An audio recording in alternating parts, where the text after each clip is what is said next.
we're looking for people in the dark. I literally have a flashlight and like the shadows are just fucking with me. And the whole time I'm just like half laughing, half like, bro, like this is crazy. I'll be like, I feel like I've looked everywhere and I can't find these like literally dozen people who are hiding somewhere in this house. I'm Yuki, joined by my co-host Reggie, and you're listening to Modern Day Hippie, the podcast about doing drugs in a responsible, fun, and safe way to improve your life. Before we jump into today's episode, a quick legal disclaimer. This podcast is for educational and entertainment purposes only. Our goal is to educate and inform others about the realities of substance use in an engaging format. By listening to this podcast, you agree not to attempt to recreate anything found in this episode or any of our other content.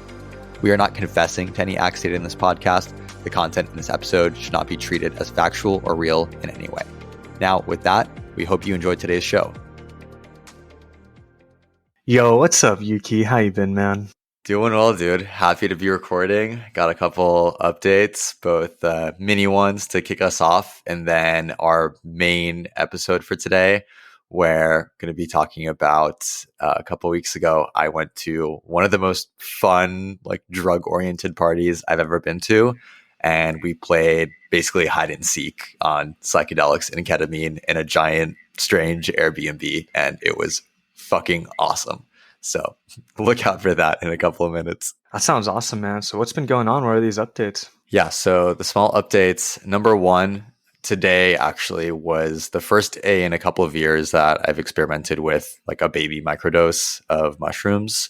So I know in a lot of, I think, just kind of pop culture right now, a lot of the dialogue around psychedelics is specifically around microdosing and the ability of microdosing to increase productivity and creativity, and especially like, white collar tech jobs, things like that. And that's something I've never experimented with too much. I've definitely always been more of like a macrodose person. Like I'd rather just do a hearty dose of shrooms or LSD like once every other week, every couple of weeks or so. And actually studies show that those macrodoses are what really have those positive mental effects for people dealing with different types of disorders. And studies show that microdoses actually have no statistically significant effect on like actual productivity, creativity. But it might be one of those things that's like, if a placebo works in some sense, then, there's something cares, there, even. Right? Yeah. Yeah, even just like mentally in your head. And so I've been having some conversations recently about people who've been curious about microdosing or have actually been doing microdosing. And so told myself I would actually, do my own firsthand research, see how the experiences with microdosing go. And I'll probably just do it like once or twice a week on work days when I don't have too many meetings. And literally today, like I didn't feel it at all. I think the only maybe small tell that I had to myself that I was on some form of psychedelics was if I could do this thing where when I'm tripping and I'm like in the bathroom and like washing my hands or something, like after I use the bathroom, if I look up at the mirror and make eye contact with myself, I just kind of like laugh at myself, like, I don't know, in like a just a wholesome, like nice way, I guess. I'm like, hey. Usually it's like, haha, you're tripping balls. Like, good for you, dude. And this time I wasn't tripping at all, but like I would look up at my own reflection while washing my hands, and I just kind of like feel the urge to give myself a little smile. And when I'm sober, I like never have that urge. I'm just washing my hands and maybe I'll make sure, I don't know, like my hair and face looks fine for my next meeting or something. But that was like the only maybe perceptible thing that I could tell about that. It's interesting that you bring that up, because I just like yesterday watched a YouTube video about microdosing, and they were saying that exactly what you just said. There's no like scientific evidence really that's statistically significant that shows that there's like a big difference between microdosing and a placebo. However, the entire comment section was all people saying, "Oh, like these studies were all done on healthy people, and like the real beauty of microdosing is for people who are not necessarily mentally fully healthy. For example, like if they suffer from depression or addiction, that's when they feel like they reap the benefits." No, yeah, that's really cool. And I've heard varying thoughts and opinions about microdosing. So now I'm just like, fuck it. Let me try it myself on top of my usual, once every 2 or 3 weeks normal tripping regimen. Let me just take a little bit. And I probably took the equivalent of like a quarter of a gram of raw shrooms, probably even less, honestly, just the chocolates that we have. So that's been interesting. Stay tuned for that. and definitely planning on doing an episode or a microdose on any conclusions that I get from that. But it'll probably be a while until I feel comfortable and confident giving any like firsthand thoughts to you guys on the pod. Yeah, I will say I've done microdosing a couple of times and I didn't really notice anything crazy, like nothing that would really keep me doing it too much. However, I have friends that do it and they swear by it, dude. Like they actually swear by it. And one of my friends who did it, like he might have taken like a larger microdose, but like you can kind of tell he was on something and it was definitely like making him a little more energetic and he swore he was more creative. But once again, it could be placebo, who knows, right? Yeah, exactly. And again, if it is placebo, but it actually in your brain, like your brain thinks that it's more creative, then it very well could actually be for that period of time. And that's also kind of an effect that I'd be curious about. The other small update that I thought was really funny was in the last couple of days, I was hanging around a friend who sells me and other people 2C-B. And this friend got an order of 2C-B in the mail. And it was a very classic drug thing where it came inside of a stuffed animal. So it was this big, Nice. like plush rabbit. Literally, I don't know, it was like a foot and a half, 2 feet tall. It was pretty big. And literally, we like took the knife and like chopped the head out, and you take out the cotton, and inside there's just like Ziploc bags filled with. This was just like an ounce of 2C-B, but I feel like that was like the classic like drug delivery method. That's awesome. Yeah, I've seen like picture frames. People put it in the back of picture frames and other really creative ways. Especially like with acid, it's so easy to hide. You could put it in books. Oh Like, yeah, as it is so easy. Anything powdered, I think, is definitely harder. And actually, I was the one who put in like the order for fake IDs in college, and so that one came in kind of something similar. It's like the picture frame, where in the back there's like an envelope with just a bunch of IDs for people. And I'd heard stories about the like stuffed animals, but this was the first time I actually saw it, and I'm like, you literally like cut this thing's head off and get nice. your drugs out of it. Yeah, that was pretty funny. But speaking of 2C-B, coming to the main story for today. So, gonna set the scene a little bit here. This was a couple of weeks ago. It was a really good friend of mine's birthday party. She likes to go like pretty ham for her birthday. And she also definitely dabbles in a lot of drugs. She helps like provide drugs to people in our friend group in our city. And I think through that, she's just compiled a very like eclectic and interesting group of friends that were at her party. So basically, we had the Airbnb for Friday and a Saturday night. And on Friday, it's probably like 20 to 25 people hanging out. And I mean, this group, you have pretty like young people like myself and my girlfriend who are just, there as like friends hanging out, whatever. But it's also like definitely a bit of like older crowd, more like adults who are just like really laid back, who we do drugs with on a pretty frequent basis.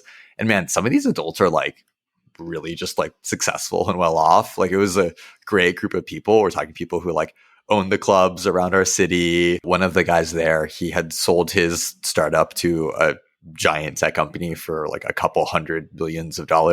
Damn. And then he had moved to our city to just kind of like lay low, work on his next thing. He was like going through a divorce with like his wife. And we spent a couple of solid hours in the course of later that night just like talking about his life and my life. And it's like, I don't know, where else would I have met this person and had like such a deep and intimate conversation with him than on just us being on a bunch of drugs.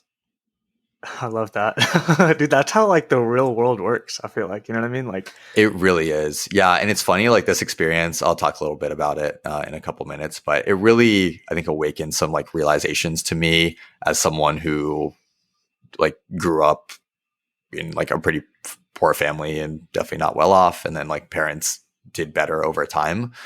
And now like, working for myself, like I'm doing like relatively well. And I'm like adjacent to a lot of these circles in my city of like very successful, like tech and startup people and all this stuff. And kind of like getting a little bit of insights into how these like very well off adults live their lives, which I've just never been around. And it's like interesting, but it's also scary in a lot of ways. It's very like alienating. And I can totally understand how some of these people would like lose track of just what reality is like, what normal life is like.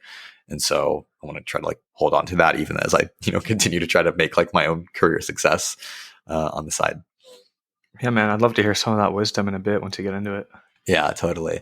No, so back to the story briefly. So first off, so we're there hanging out. It's probably like 9, 10 o'clock. I'd done a bit of 2C-B and a good bit of ketamine. Everyone just talking, whatever. We're getting ready to go to this rave that was happening at a club not too far away from the Airbnb.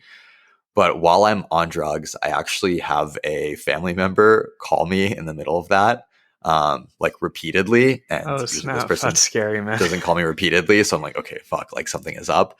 And so I answer the phone and my family member is having like a mental breakdown and needs me to like talk them down a little bit. And like, they're okay. It wasn't like a like suicidal or like super like self-harm thing. It was just like a really like dark like mental hole for a little bit.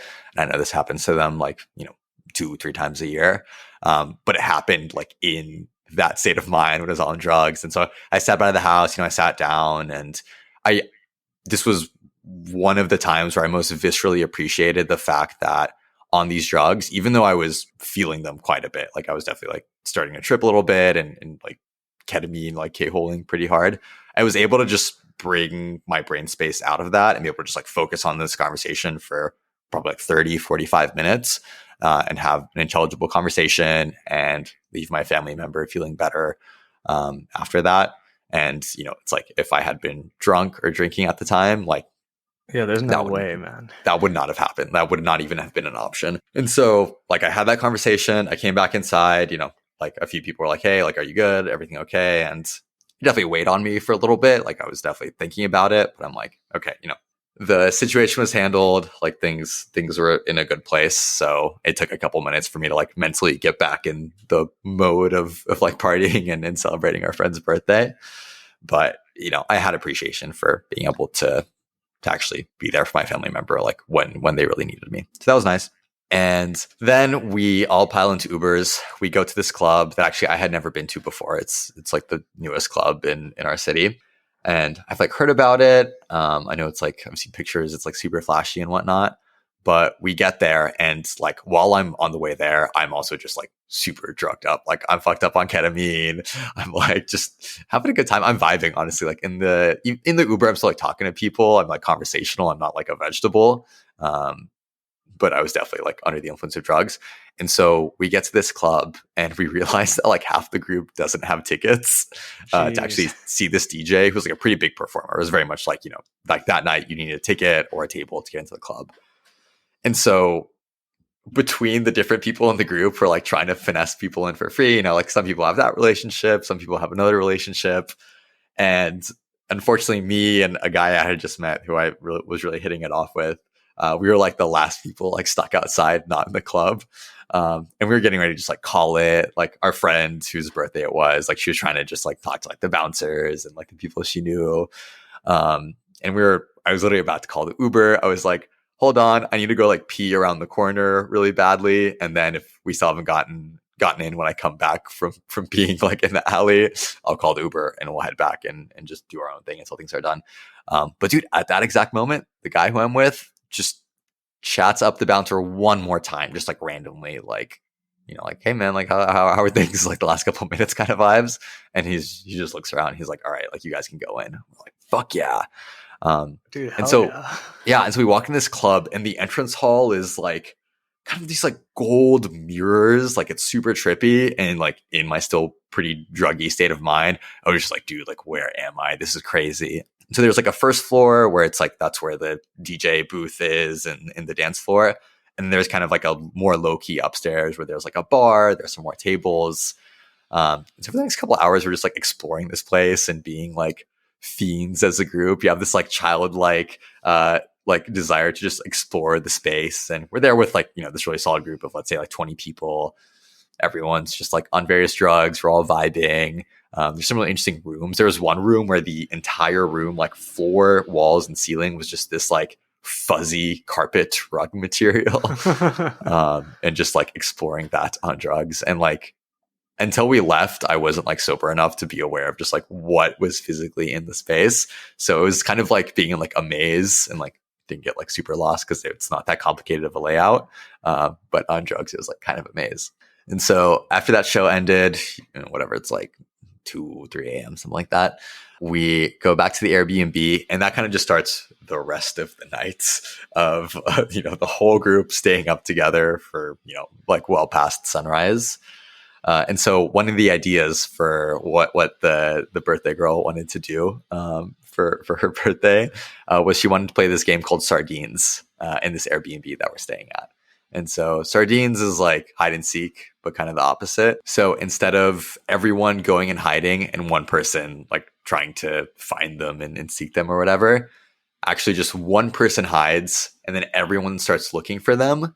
And when you find the person who's hiding, instead of like shouting out like, hey, I found them, you actually need to hide with them in the same spot. So whether it's like in the closet, whether it's under the bed, like wherever, you need to hide with them. And so it's this game where like, if you're not the one hiding, you're part of this group that's all spread out over, I think this was like a 7-8 bedroom Airbnb house, really nice. It was like 3 floors. So like you could actually kind of get lost in it because none of us like had explored it at all really before like playing the Sardines game.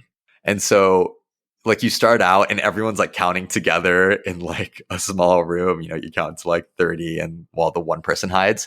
And then as you're looking, like you notice people start disappearing from like your group of seekers. And when someone disappears that they've like found the person, like they found the hiding spot, they're hiding with them.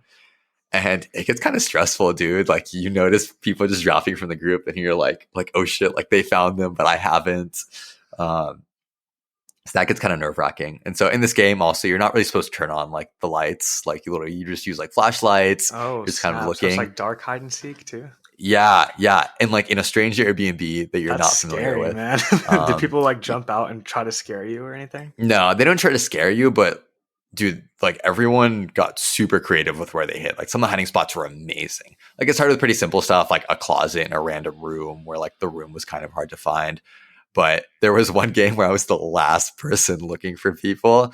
And this whole time, like I've been re-upping on my ketamine and a lot of 2C-B at this point. Like I am actively tripping and we're looking for people in the dark. I literally have a flashlight and like the shadows are just fucking with me. And the whole time I'm just like half laughing, half like, bro, like this is crazy. I'll be like, I feel like I've looked everywhere and I can't find these like literally dozen people who are hiding somewhere in this house. And there was the one time where I was the last person to find people. Dude, they did this thing where like they basically hid in this bedroom, but what they did was they pushed this big bed that had like a tall headboard. They pushed it away from the wall. And so they literally just hid between like the headboard and the wall. But like the bed is facing the door. And in the dark, you can't really tell that like the bed isn't against that back wall. Damn, like the depth so kind of like smart. plays tricks on you. And a good part of it might have also just been because I was tripping, but dude, I just could not find them. And then I finally see them. I think someone accidentally poked out their like back or their head from behind the bed. And I found that there's literally like 15 people behind this bed frame that's pushed like multiple feet from the back wall. Damn, where they're hiding. I was like, oh my God, I can't believe I missed this, but also like genius. Just, I did not pick up like the depth perception to be able to tell there's a giant gap between the back of the bed and the wall. That's awesome, dude. I feel like no one plays like childhood games anymore, but it seems like drugs are a great way to make it like reinvigorate those games. Yeah, exactly. No, and I realized, dude, Sardines is the perfect game to play in a setting like this where you're at like an Airbnb for the weekend with a group. Because if it's in your own house, like you probably know every decent place where a person would hide, like in your apartment or your house. But this was like a big place that none of us had explored fully. And so we played like a good couple rounds of Sardines. And like every time someone found a really new creative spot that I was like, I didn't even think about that one. Like I didn't even notice that was possible. Like as we were playing the prior rounds of the game. So that was super fucking fun. And it created this like very visceral sense of fun where like it was super like exciting. Like in the moment I was like, I'm having like so much fun. Like this is awesome. But also like it makes you like a little bit scared in the sense that like as people from the group progressively disappear when they find the hider, you kind of get a little bit stressed about like being the last person and like in theory, with every person who joins the hiding spot, it should become easier to find them because, you're looking for 5 people in one place as opposed to like one. And you just kind of get in your head. You're like, shit, man, like, how am I not finding like these 8 people like crammed into a single place? And then there was actually one round we played where the hiding spot where the girl hid who was hiding that round, it was like too small of a hiding spot for more than like 2 or 3 people to fit in. It was basically this little like nook under a staircase. And it got to a point where part of the game is also a bit of like a deception piece where like, even if you know where the person is hiding, your job is to try to hide with them without being noticed. And so you get to a point where like, I knew like where this girl was hiding, but I just couldn't figure out how to fit in there or like how to hide like nearby. Nice. And so in my head, I'm trying to convince people who were all like looking. I'm like, oh, you should go check downstairs. I think I heard something downstairs, kind of. And it Oh, also becomes nice. this like meta game of like almost like werewolves or Secret Hitler, where it's kind of like deception. And it's like, I know something, but I don't know if you know it. So we're trying to mislead each other. And actually, the way that round ended was we all, like everyone in the group who hadn't hid yet, which was like almost everyone, we were all in that room like looking, and at some point someone was just like, all right, like I think we all know like where the person is hiding, right? And that was also super fun and like mind fucking on drugs. That sounds so fun, man. I gotta try that one day. Dude, it was awesome. I'm telling you, literally this game was built for like Airbnbs, and you throw in drugs, even better. But even sober, I think it would have been a really fun time. And when I was fucked up, I'm like, dude, a great startup idea would be just like offering like just these Airbnb experiences of like specifically built properties for playing games like this, especially on drugs. Or honestly, I feel like, like people do like murder mystery hangouts. Like some people get really into that. Like they'll do a whole weekend murder mystery thing. I'm like, that could be an interesting experience to offer as part of like an Airbnb for, a group of like 10, 15 people who are there for a birthday. Random trip thoughts that I have about how to start businesses. That's awesome, man. I've never played sardines before, but I've played like dark hide and seek, which is also super fun, especially like if you're tripping or something. Because the idea is like you turn off all the lights and you kind of try to black out all the windows if you can. And Okay. so like to the point where you can't even really see what's in front of you. So Right. people couldn't literally hide in plain sight, just like in a I see. corner, just like not even behind anything. And you can't really see them. And part of that game that made it so fun was that all of the people who are hiding, if they ever felt like they were going to get caught, they would just pop out and scare the person who's looking for them. So it just gives you like this like adrenaline rush when you're like the person seeking.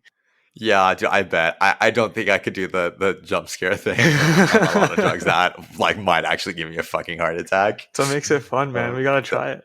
Yeah, I'm down, dude. Honestly, for my birthday, I might do the exact same fucking thing. And so, again, still in the same night, at some point we're done playing sardines and everyone's in this like giant living room area, which again, really nice house. Living room had one of those like fake fireplaces in the middle where it like looks like it's supposed to be a fireplace, but it has like, fake lights that like simulate a fire underneath. And everyone's just kind of like talking, doing their own things, their own group, socializing. And that's where I go in probably a 2 to 3 hour conversational hole with that guy who sold his startup for like a shit ton of money. And he's telling me about like, he's in his 40s. He's talking to me about like the divorce he's going through with his wife and his son. And I'm just here as like, a mid 20-year-old, honestly, like relating in interesting ways. And so it was that perfect combination where I was on like 2C-B and ketamine, which made me like very happy to listen, but still able to engage a decent amount. And he was primarily doing coke and 2C-B. And so people on coke love to talk. Perfect. And so I would like combo, everything he dude. was talking about, I was like picking right up. So now he works for the big tech company that acquired them. He's like kind of telling me about some things that are coming up. He's like, verbal NDA. I'm like, yeah, I got you. But it's like, where else are you going to have that fucking interaction? Like it was great. Honestly, props to our friend who brought the group together, and honestly, like a really solid group of just movers and shakers in our city, and just everyone there just like solely for like a drug party. And there was like alcohol there as well, but like no one got like drunk. It was literally people just like sipping a glass of wine while they were doing their other drugs, which I think the prevalent drugs there were ketamine and 2C-B. So that was super fun. Literally talked until like early morning, sun was up, had some really great conversations, met some new people, and just bonded really well. And like, it's funny because when I tell people that I don't drink and there's not like really any benefits to it, I think the most common argument I get back is like alcohol as like a social lubricant.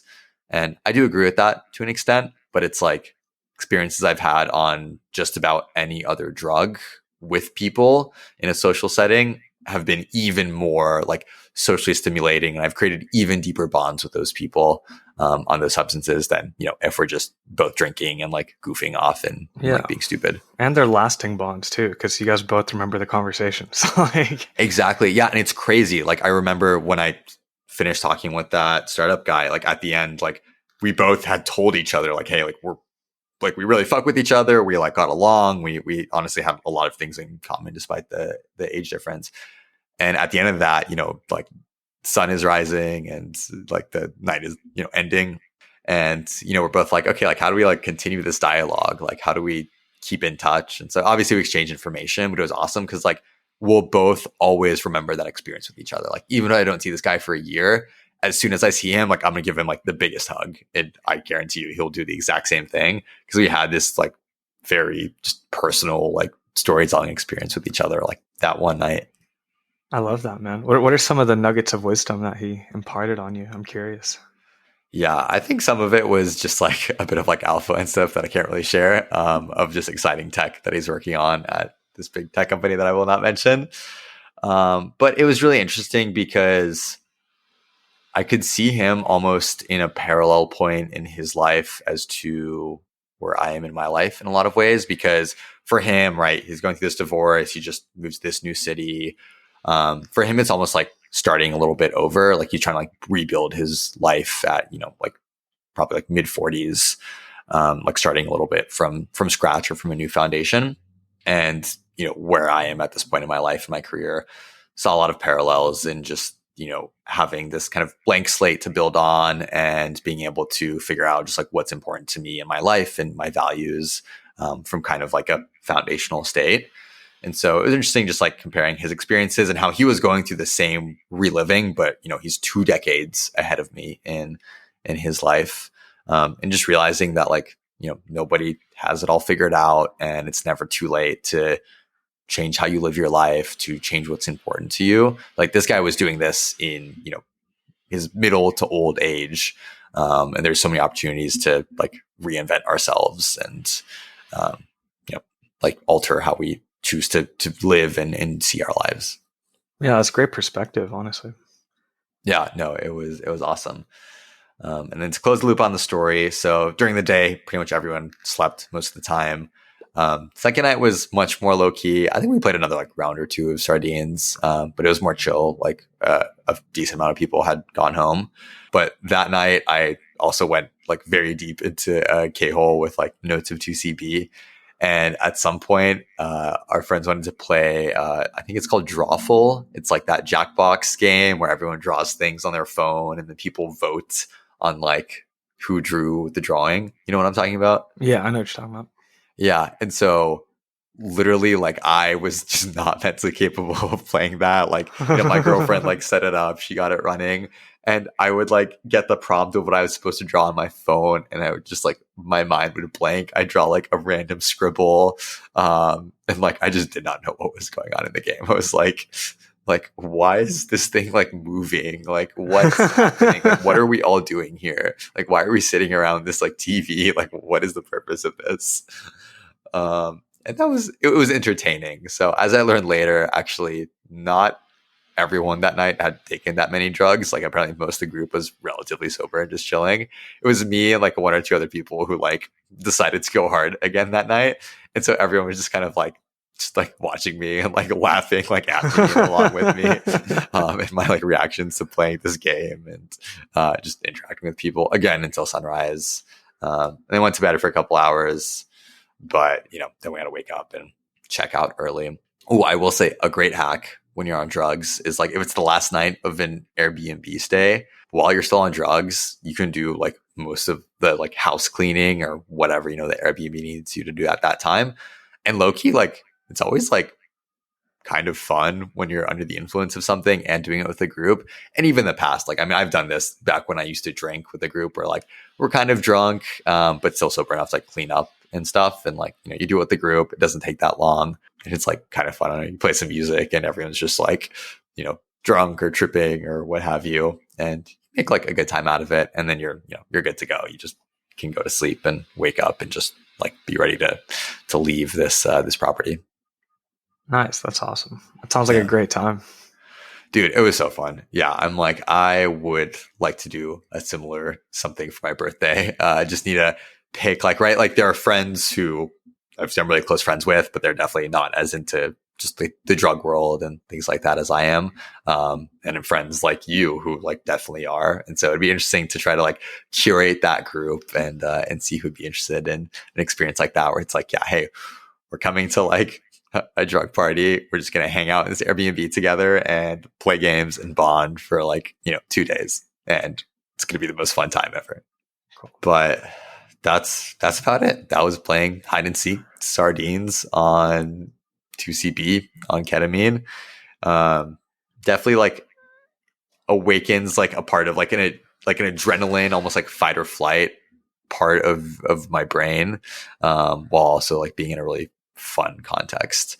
And last note, there are actually some hiding spots that like there was one guy who hid under a bed and they crammed probably like 8 or 9 people under this bed to the point where it got like I was a little bit worried for them. I'm like, I don't want you guys to like suffocate, or I don't want someone to, have like a nervous breakdown or something from like claustrophobia or some shit like that. And so I was just like, I had that worry in the back of my head, and everything was fine. Everyone like got out fine. But I think that like adrenaline also just like was running through my body. And then after that, it was like still kind of like in my head, a little bit of this like fight or flight response. And that like made things like extremely visceral, because like experiencing these psychedelic things and like my brain and my body are very like amped up and energetic. And it was like a high, not only from the drugs, but I think also just from like my brain being like very excited for what we were doing. And I guess the potential for like a tiny bit of danger, at least the way I saw it, but luckily everything was fine. Like literally nothing went wrong. Like the bed frame didn't break or anything like that. That's awesome, man. Well, thanks for listening, everyone. And that's the pod. Truly, thank you for listening to the show. We seriously fucking appreciate it. If you want to help us out, just leaving a rating or a comment, the drill, would be incredibly helpful. But more importantly, share the knowledge and the love with your friends. Make sure they're getting the information they need on this topic that is so underserved and underappreciated in today's society. We'll see y'all next week.